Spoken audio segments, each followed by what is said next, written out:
pessoal, bem-vindos ao canal Anytime TV. Curta, compartilhe e se inscreva no nosso canal. 4, 3, 2, 1.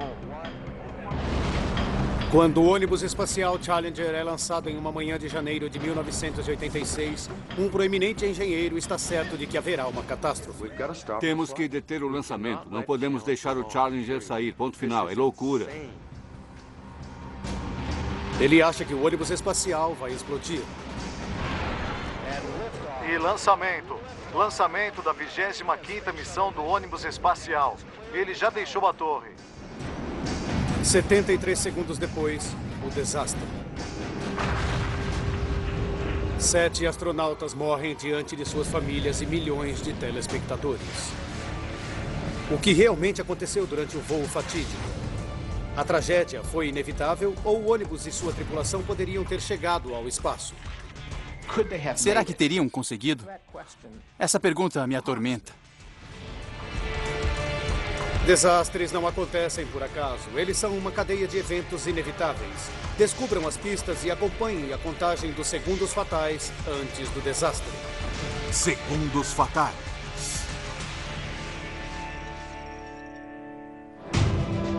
A tragédia do Challenger. América do Norte, Flórida, 28 de janeiro de 1986. 8h08 da manhã. 1h30 para o lançamento. No Centro Espacial Kennedy, os últimos preparativos para a missão espacial mais esperada desde os dias de glória da era Apollo. Milhares de pessoas foram ao Cabo Kennedy ver o ônibus espacial Challenger fazer história.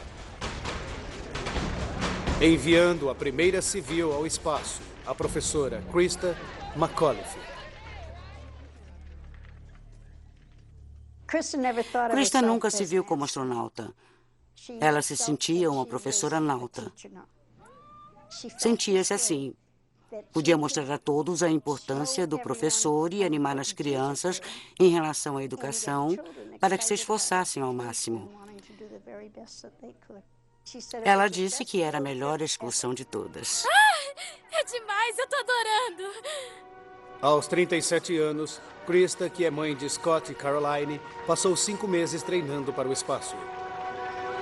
Durante o processo, tornou-se uma celebridade nacional. Ela sabe que há muito em jogo nessa missão. O 25º lançamento do ônibus espacial vai ser muito mais do que outro giro em órbita. Está projetado para ser o renascimento de todo o programa. Após 2 décadas de cortes no orçamento e a perda do interesse público, o ônibus espacial nunca foi bem na sua promessa de fornecer um serviço de transporte de rotina para o espaço. Enviando Krista ao espaço, a NASA espera restabelecer a fé na sua cria de bilhões de dólares. 8h38 da manhã. 1h para o lançamento. Krista e os outros 6 astronautas se preparam para subir a bordo do ônibus espacial. Para o piloto Mike Smith, é o seu voo de estreia. Os especialistas Ron McNair, Ellison Onizuka e Judy Resnick têm 3 missões ao todo.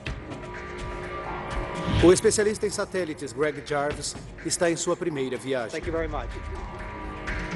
E liderando a missão está o comandante Dick Scobie.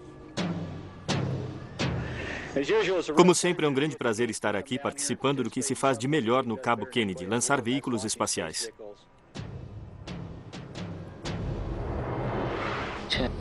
Para o Dick ser o comandante da missão ao espaço, foi uma tremenda recompensa. Ele amava cruzar os céus. Dick e June foram namorados de infância. Casados há 14 anos, esta é a segunda vez que ela vê seu marido ir ao espaço. Bom dia, Mike. Está pronto? Dos 4 ônibus espaciais da frota, o Challenger é de longe o mais seguro. Nos 2 anos e meio desde sua estreia, já voou 40% de todas as missões, enviando 51 astronautas para o espaço em 9 voos sem problemas. Go ahead. Okay, as soon as you're ready, gotta go to close out the crew compartment here. Okay, we copy. Mas esta missão não está saindo como foi previsto. O mau tempo atrasou o lançamento em mais de uma semana. Um clima frio fora de época cobriu a base com placas de gelo de 7,5 centímetros de espessura e pingentes de gelo com mais de 1 metro. Nunca houve um lançamento em condições tão frias. 9 horas e 8 minutos. O controle decide retardar o lançamento em 2 horas na esperança que parte do gelo derreta. Dos seus lugares nos estandes, os pais de Krista se preocupam. Parecia que não estava tudo bem. Meu marido disse que se pudesse tirá-la de lá, ele a tiraria. Olá, Mike. Bom dia, Krista. Espero que seja hoje. Bom dia, eu também espero. Faltando 30 minutos, o controle de tráfego aéreo libera o voo 677 da Eastern Airlines para voar sobre o cabo na rota para Tampa, Flórida. De repente, o avião é atingido por uma forte corrente. O piloto desce para 9.000 metros e a turbulência para. Ele avista o Challenger ainda na plataforma de lançamento e presume que o vento deve ser o motivo do atraso. Aqui é o controle da missão. Tem menos 9 minutos. Controladores prontos para o apoio ao lançamento. Com apenas 9 minutos para o lançamento, o controle se certifica de que todos os sistemas de propulsão estejam funcionando adequadamente. Os 3 motores principais do Challenger podem queimar aproximadamente 4.000 litros de combustível por segundo, provenientes de um tanque externo gigantesco com 46 metros de altura. Mas os 2 foguetes de combustível sólido são as verdadeiras casas de força do sistema. Seus quase 3 milhões de quilos de propulsão aceleram o veículo a mais de 28.000 quilômetros por hora, velocidade necessária para romper a gravidade da Terra. Todos os sistemas do Challenger estão funcionando corretamente. A decisão é unânime. Controle da nave, aqui é o Cabo Kennedy. Estamos prontos para o lançamento.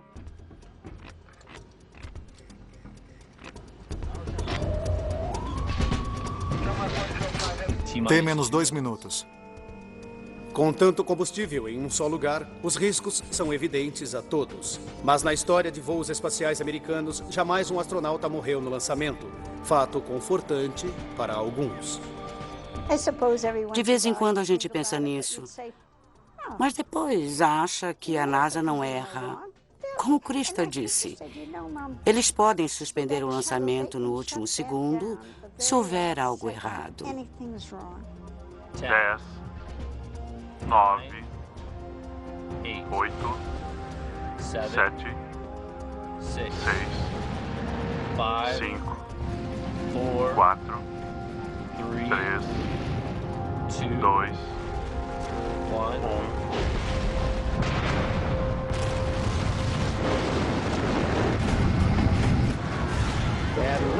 1. E lançamento. Lançamento da 25ª missão do ônibus espacial.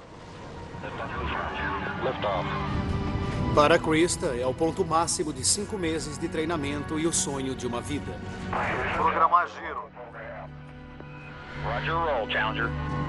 Quase imediatamente, o ônibus espacial inicia a manobra de girar, posicionando-se na trajetória correta para a órbita. Bom giro, voo, câmbio, bom giro. Programa de giro correto. Challenger agora em rota horizontal. O Challenger já está viajando a quase 1.600 km por hora. À medida que sobe rumo à marca dos 10 km, uma forte rajada de vento atinge o ônibus espacial.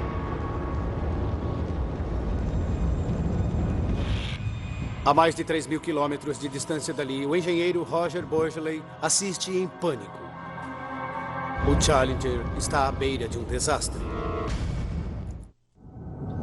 Enquanto o Challenger sobe, ele viaja 9 vezes mais depressa do que um projétil em movimento. Aos 58 segundos de voo, ele encontra um vento lateral, mas um instante depois, para de sacudir. Agora vem a parte mais crítica da ascensão. A fase conhecida como Max Q. quando a força aerodinâmica está mais forte. Se a velocidade for demais, o ônibus espacial pode se partir. O controle da missão, sob o comando do diretor de voo, Jay Green, manda o Challenger desacelerar os motores. Motores a 65%. 3 motores funcionando normalmente. Confirmado. Obrigado.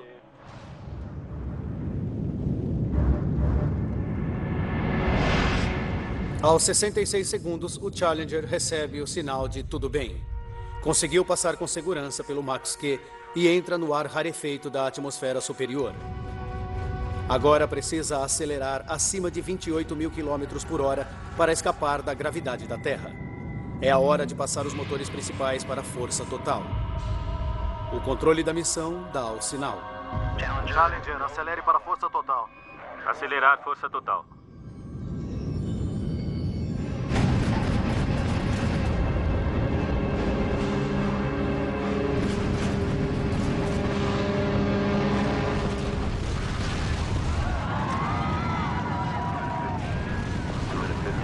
De repente, o Challenger é engolido por uma imensa bola de fogo. O controle da missão fica estupefato.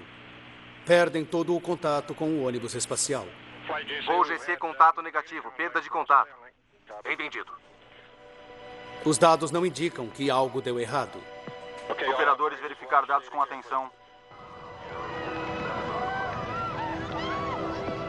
Ninguém tem muita certeza do que aconteceu. Os pais de Krista não acreditam no que veem. O ônibus espacial desapareceu e todos sabíamos que tinha alguma coisa errada. Terrivelmente errada. Mas claro que ninguém sabia o que era. Os controladores de voo estão verificando cuidadosamente a situação. Sem dúvida, houve um defeito grave. Se está gostando do vídeo, não deixe de se inscrever e deixar o like. Obrigado, galerinha. Continuem agora com o vídeo. Quando estávamos mais empolgados, ocorreu o acidente.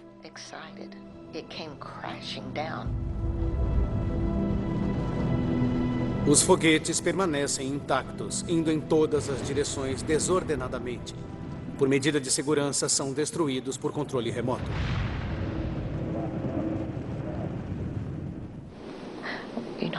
Nós queríamos que o ônibus espacial tivesse conseguido se separar. À medida que os fragmentos em espiral caem e mergulham no Atlântico, fica muito claro o que realmente aconteceu.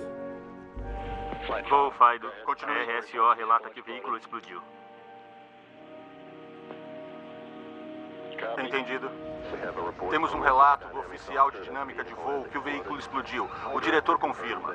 Estamos tentando verificar com as equipes de recuperação o que pode ser feito.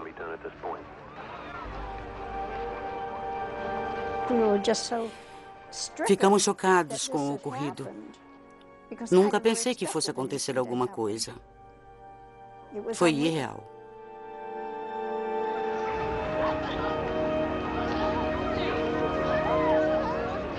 Incrivelmente, quando os destroços emergem da bola de fogo, o compartimento da tripulação continua inteiro. O RSO pegou o ponto de impacto. No controle da missão, Jay Green consegue o local exato onde os destroços caíram no oceano. O DOD informa que as equipes de resgate já estão a caminho.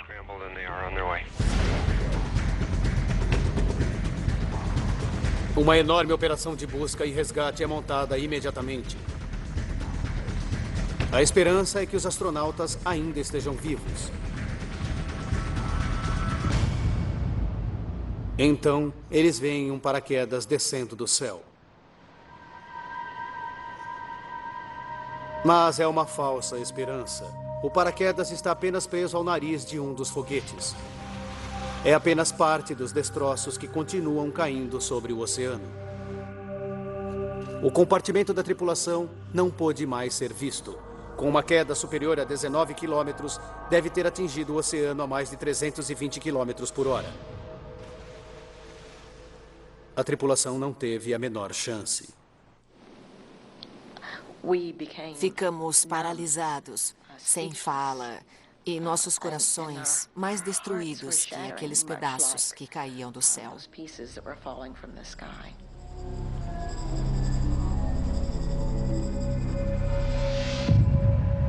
Quando a equipe de salvamento localizou os restos do módulo da tripulação, o que descobrem é aterrorizante.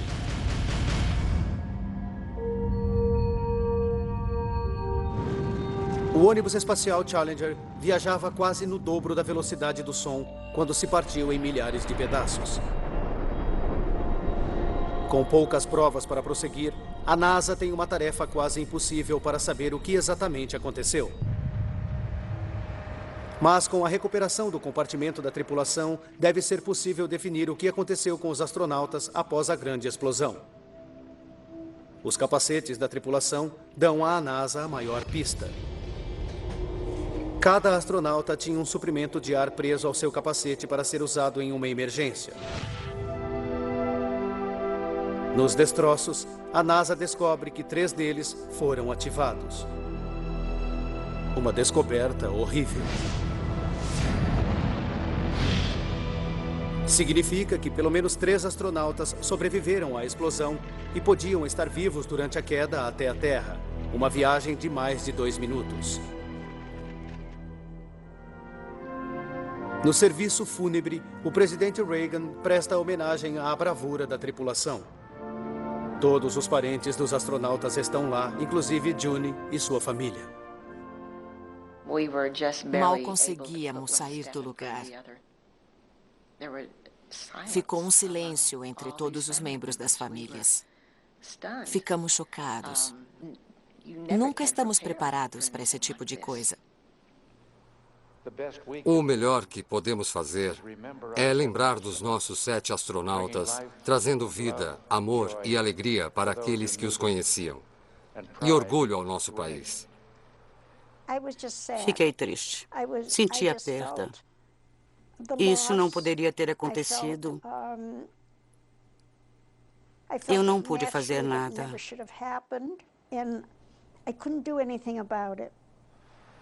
Dick, Mike, Judy, Elle, Lon, Greg e Krista. Suas famílias e seu país lamentam sua perda. Nós nos despedimos de vocês. Jamais os esqueceremos. Enquanto o país lamenta, a pressão é grande para saber o que exatamente causou a explosão do ônibus espacial. Uma comissão presidencial passou 5 meses investigando o desastre e descobriu que o foguete de combustível sólido direito apresentou um defeito. O foguete é feito de 4 segmentos unidos por parafusos. O ponto onde se prendem é chamado de união de montagem e a área é vedada por um par de borrachas aneladas comprimidas. Na ignição, o foguete liga em menos de 1/100º de segundo e força o revestimento de aço do foguete para fora. Os anéis de vedação devem expandir a uma velocidade superior ao piscar dos olhos para evitar que o combustível escape pela união. A comissão descobriu que, devido às temperaturas gélidas, os anéis de vedação da parte inferior do foguete direito da maioria das uniões não se expandiram como deveriam. Gases 2 vezes mais quentes que o de um alto forno escaparam. Lançamento da 25ª missão do ônibus espacial. Enquanto o ônibus espacial acelerava para o céu, passando do Max Q, uma chama derreteu o suporte que prendia o foguete ao tanque externo. Quando a conexão se soltou totalmente, a seção inferior inteira se desacoplou. O nariz do foguete bateu na parte superior do tanque, com resultados devastadores.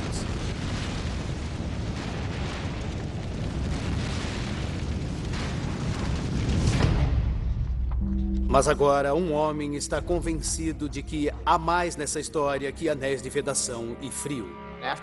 Após a investigação do Challenger, uma conclusão bem simples foi induzida ao público.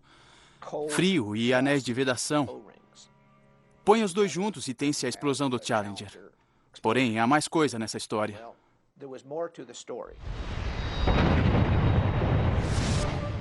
O renomado autor James Childs passou 20 anos esclarecendo alguns dos piores desastres tecnológicos do mundo. Ele investigou tudo, desde a explosão nuclear de Chernobyl até o desastre do Concorde da Air France. Giles acredita que no acidente do Challenger, anéis de vedação comprometidos não podem levar toda a culpa. Uma das suspeitas é que se um anel tivesse falhado, tudo teria ido pelos ares ali mesmo, na plataforma de lançamento. Isso não aconteceu. Em vez disso, aconteceu 73 segundos depois.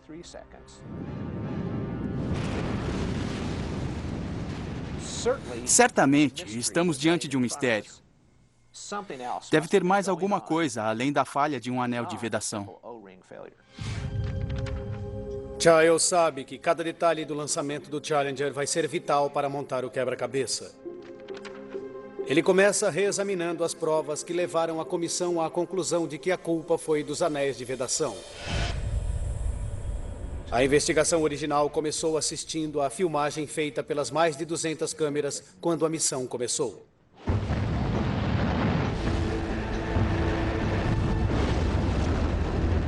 Nos primeiros 2 segundos, as imagens revelam uma misteriosa fumaça preta surgindo por trás do foguete direito, perto do tanque externo.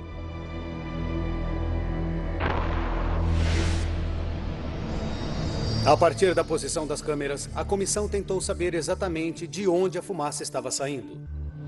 A câmera E-60, posicionada a aproximadamente 400 metros da plataforma de lançamento, tinha uma visão direta do foguete direito. Mas ela só mostrou uma visão parcial da fumaça. Depois, eles olharam uma posição alternativa, a aproximadamente 600 metros a oeste, a câmera E-63, na esperança de que esta tivesse feito uma tomada melhor. Mas, novamente, a fonte da fumaça ficou coberta.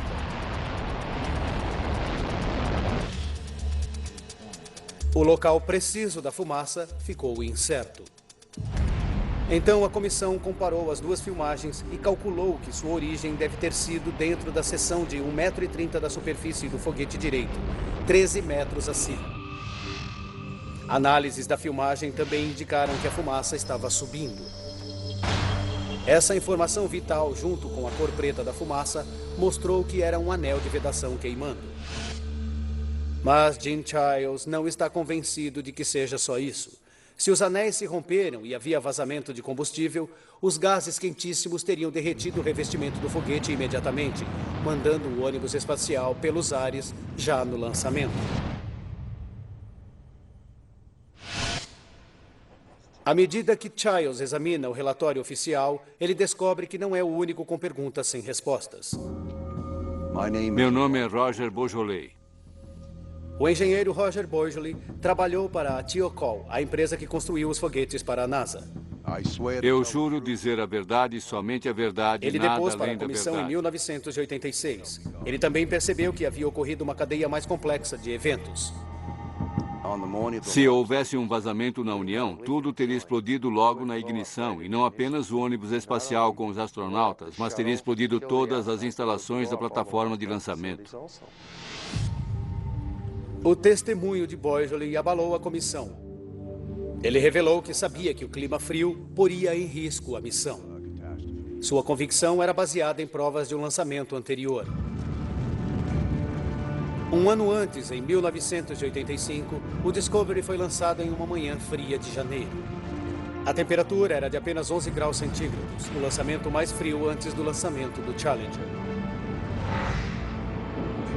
Quando os foguetes propulsores do Discovery foram recuperados, Beaujolais encontrou um problema importante em uma das uniões de montagem. Havia uma grande quantidade de fuligem e marcas de queimadura ao redor dos anéis. Beaujolais acredita que o frio enrijeceu os anéis e os incapacitou de vedar. Em um exame posterior, ele percebeu o quanto o Discovery esteve próximo de uma catástrofe. Os anéis estavam a menos de 1 milímetro de se queimarem totalmente. Mas à medida que Giles lê o relatório, percebe que o testemunho de Beaujolais não termina ali. Ele fez uma revelação muito mais condenatória. Beaujolais havia, na verdade, tentado impedir o lançamento 13 horas antes de acontecer. This here, gentlemen, proves without a doubt that the O-rings will not seal the joint. Se tivessem lhe dado ouvidos, o desastre nunca teria acontecido. O jornalista Jim Childs está reexaminando um aspecto crítico do desastre do ônibus espacial Challenger. Por que o veículo não explodiu no ponto mais vulnerável? Durante o lançamento, quando todas as evidências dizem que deveria. Quando lê o relatório, ele descobre que o engenheiro de foguete Roger Boisley previu tal situação.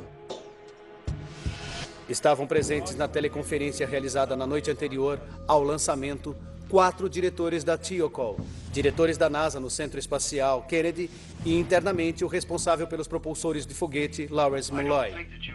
A pergunta foi feita. Vocês estão preocupados com o lançamento amanhã com clima frio? Quando ouvi isso, quase perdi o juízo. Eu recomendo que não haja o lançamento.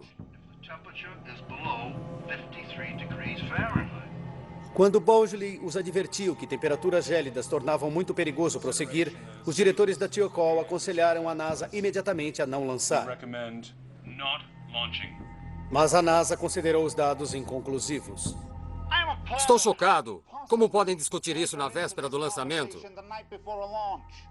Meu Deus, TIOCOL, isso não faz sentido. Larry Mulloy disse, meu Deus, TIOCOL, quando quer que eu lance? Em abril?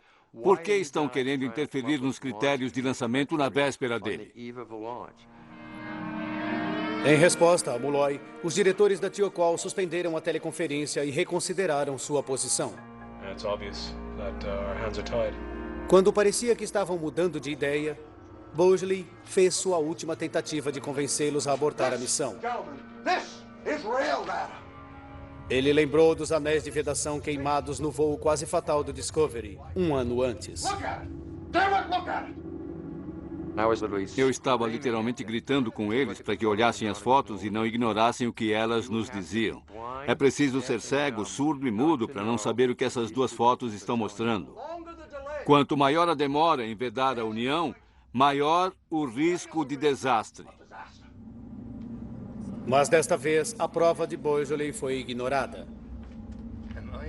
O diretor-geral disse, seja menos engenheiro e mais diretor.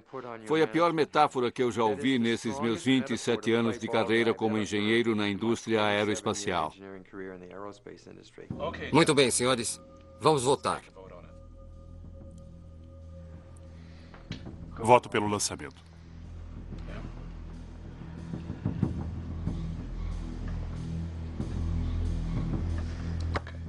Os 4 diretores concordaram com o lançamento.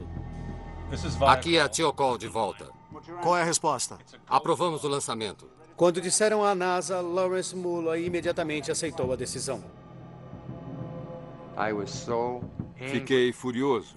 Tive de me controlar ao máximo, tentando separar meu lado pessoal daquilo que estava acontecendo na reunião, ou teria dado um soco. Se está gostando do vídeo, não deixe de se inscrever e deixar o like. Obrigado, galerinha. Continuem agora com o vídeo. Com alguém. No dia seguinte, Boisley assistiu ao lançamento na expectativa de testemunhar uma explosão no solo de proporções colossais. Quando houve a ignição e o ônibus deixou a torre de lançamento, senti um grande alívio. Escapáramos daquela porque ele não explodiu em terra. Mas o alívio de Boisley durou pouco.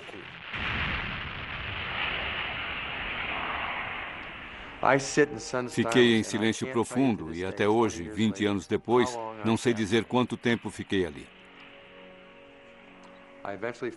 Por fim, consegui voltar para minha sala. Pus os pés sobre a mesa e fiquei olhando para o vazio.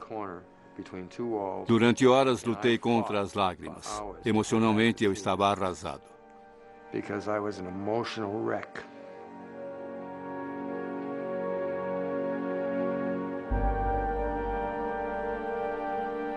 Se até aquele que previu o desastre ficou surpreso com o que aconteceu, com certeza há mais coisas a serem descobertas sobre a morte dos 7 astronautas.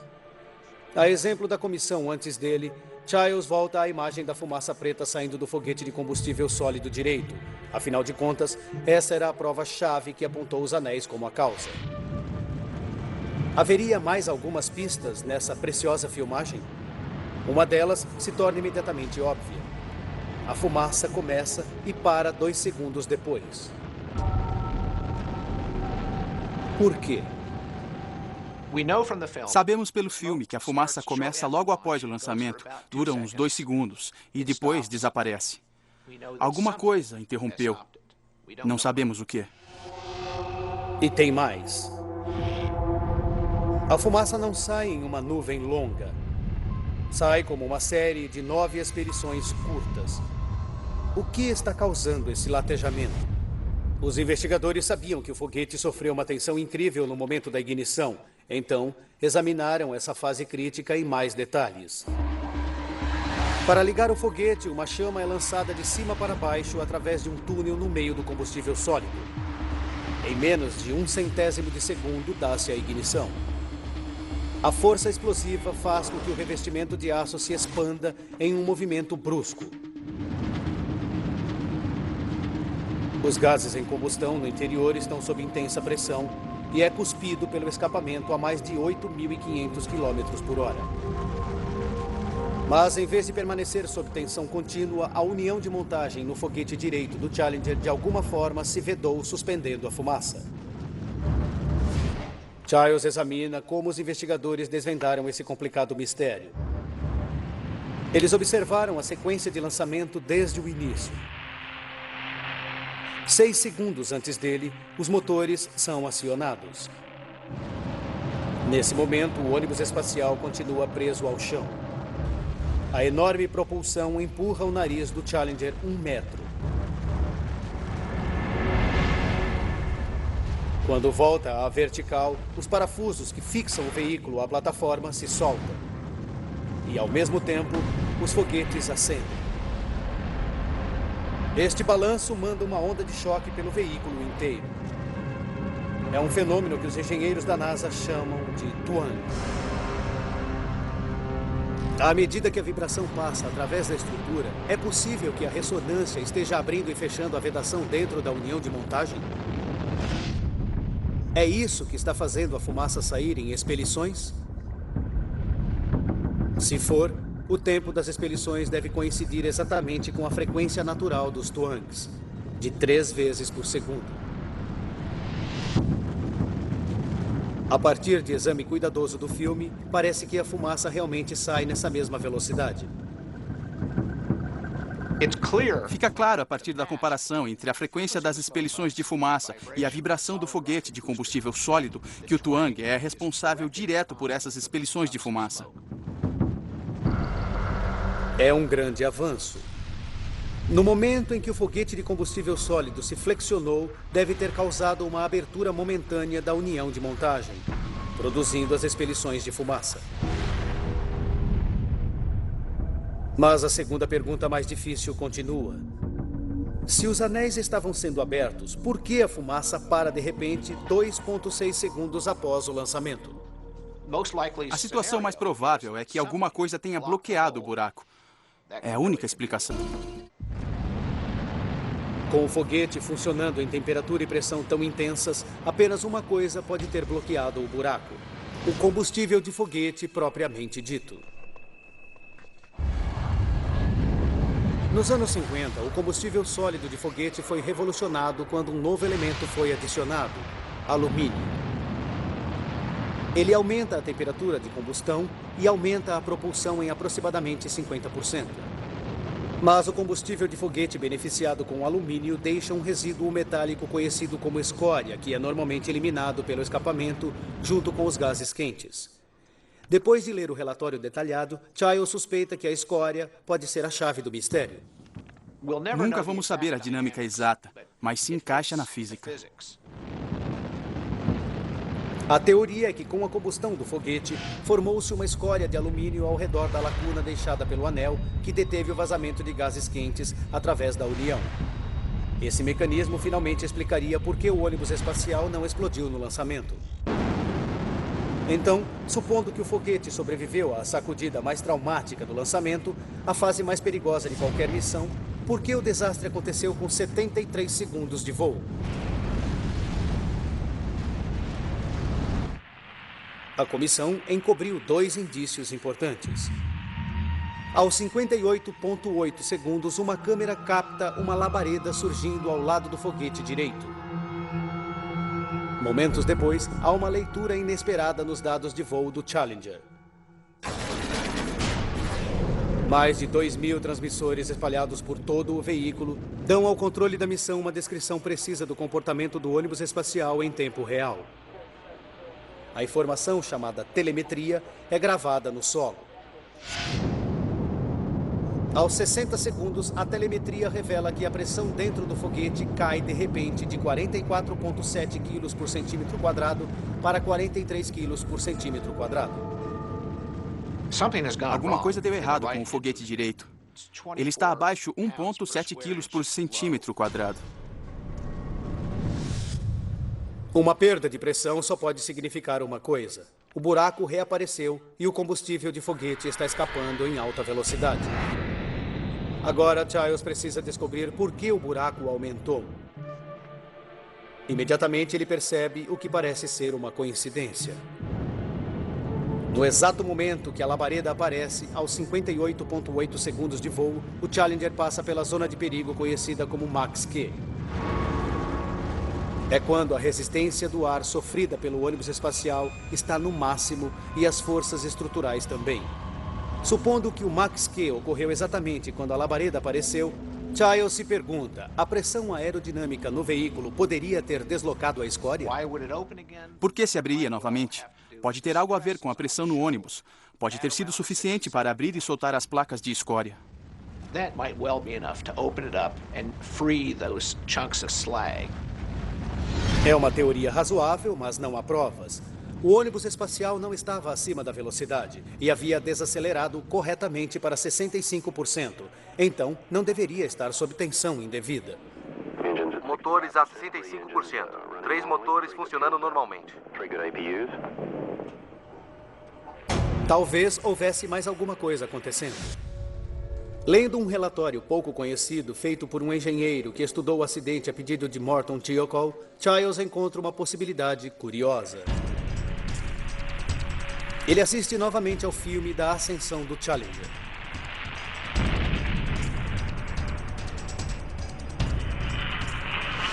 Como o relatório afirma, o rastro do escapamento tem um aspecto muito atípico. A coluna de fumaça revela um zigue-zague surpreendente. Depois, retorna ao vertical, momentos antes dos astronautas morrerem. Esse rastro de fumaça é prova de que o ônibus espacial foi atingido por algum tipo de vento lateral durante a ascensão. No início, é difícil fazer a teoria se manter. Mas, horas que antecederam o lançamento, os meteorologistas da NASA enviaram vários balões meteorológicos para verificar a existência de ventos fortes. Os dados indicam que não havia nada diferente. Mas Giles não está convencido de que os balões foram precisos. Um exame mais minucioso revela que os balões foram levados por mais de 64 quilômetros pelo vento durante a ascensão. É pouco provável que tenham passado pelas mesmas condições climáticas que o Challenger. Uma nova prova intrigante vem da telemetria que monitora a direção do veículo. Aos 58 segundos de voo, o bico do motor principal do Challenger altera seu ângulo de aceleração em 2 graus. O grande ajuste é uma reação automática para manter o veículo na rota e sugere que alguma força externa possa estar tirando o Challenger do curso. E mais, um dispositivo que avalia qualquer movimento lateral do ônibus espacial, conhecido como acelerômetro lateral, levanta um dado surpreendente nesse exato momento. Há uma lacuna ameaçadora nos dados. Isso pode significar uma de duas coisas. Ou houve uma falha na telemetria, ou a aceleração lateral foi tão violenta que a leitura chegou a sair da escala. Se a segunda dessas duas opções for verdadeira, pode ser a chave para o motivo do Challenger explodir, tirando a vida de 7 astronautas. Jim Giles acredita estar perto de descobrir a verdade por trás do que pode ter causado o desastre com o Challenger. A telemetria indica que o ônibus espacial foi atingido violentamente de lado aos 58 segundos de voo.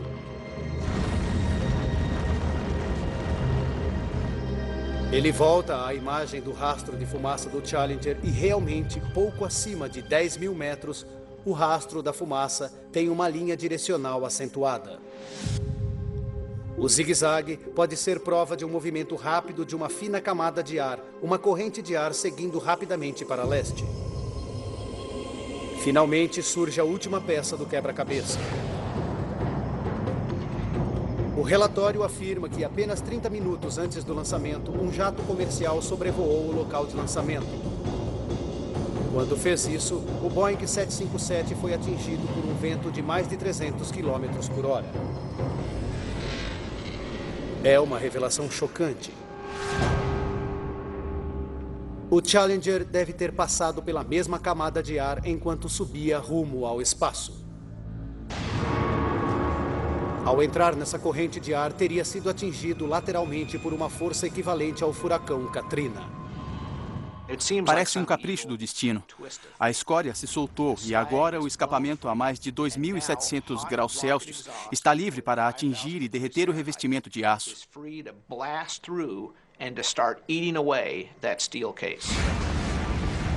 Hoje, revendo os eventos desse voo infeliz e seguindo as provas descobertas durante a extensiva investigação, podemos enfim revelar a sequência de eventos que causou o desastre do ônibus espacial Challenger aos 73 segundos após seu lançamento.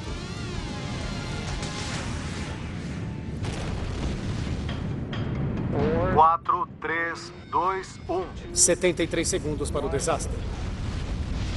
Os foguetes de combustível sólido são ligados. Dentro do foguete direito, os anéis de vedação foram ressecados pelas temperaturas gélidas e estão incapazes de manter as uniões inferiores vedadas adequadamente. Eles começam a queimar. Lançamento! À medida que gases quentíssimos escapam, pequenas partículas de alumínio do combustível de foguete se acumulam e bloqueiam o buraco, evitando uma catástrofe na plataforma de lançamento. 15 segundos para o desastre. Quando o Challenger entra em uma forte corrente de ar, embora estreita, ele o sacode violentamente. O acúmulo de alumínio acaba se soltando. Quase imediatamente, uma labareda aparece no foguete de combustível sólido direito.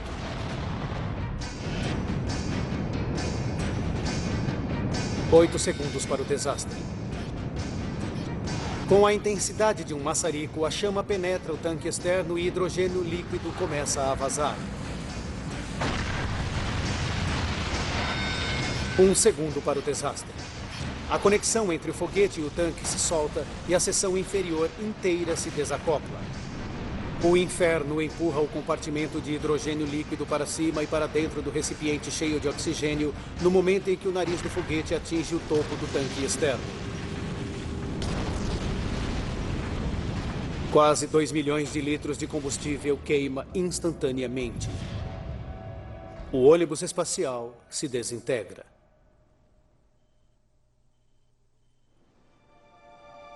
Para Childs, é um final inquietante para sua investigação. Tudo poderia ser muito diferente.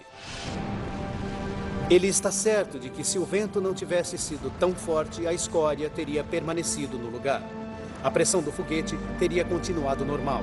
E aos 2 minutos de voo, os foguetes seriam desacoplados e separados do ônibus espacial.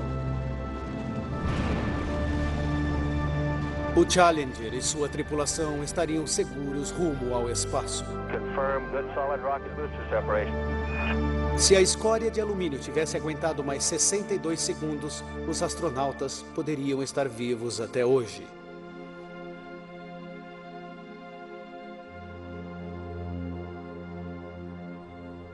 Meu marido ficou com muita raiva. Tanta raiva que pensamos que fosse ter um infarto. Ele nunca perdeu essa raiva.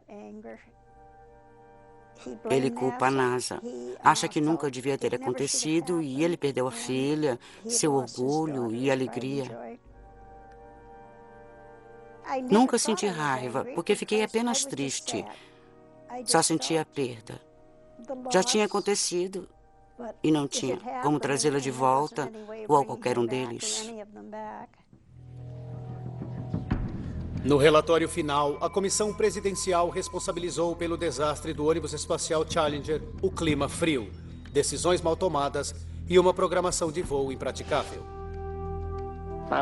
Meu mundo simplesmente despencou quando ouvi as causas do acidente. Foi um dos dias mais difíceis para todos nós. Ficamos com raiva, tristes e lamentamos. Foi uma tremenda perda para todos nós.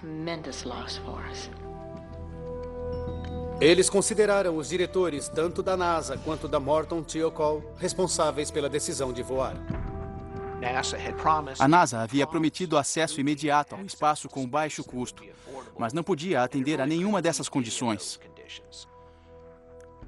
Então, a pressão aumentou, erros foram cometidos, os sinais foram ignorados. Assim, em vez de anéis, foi o sistema que fez o Challenger cair.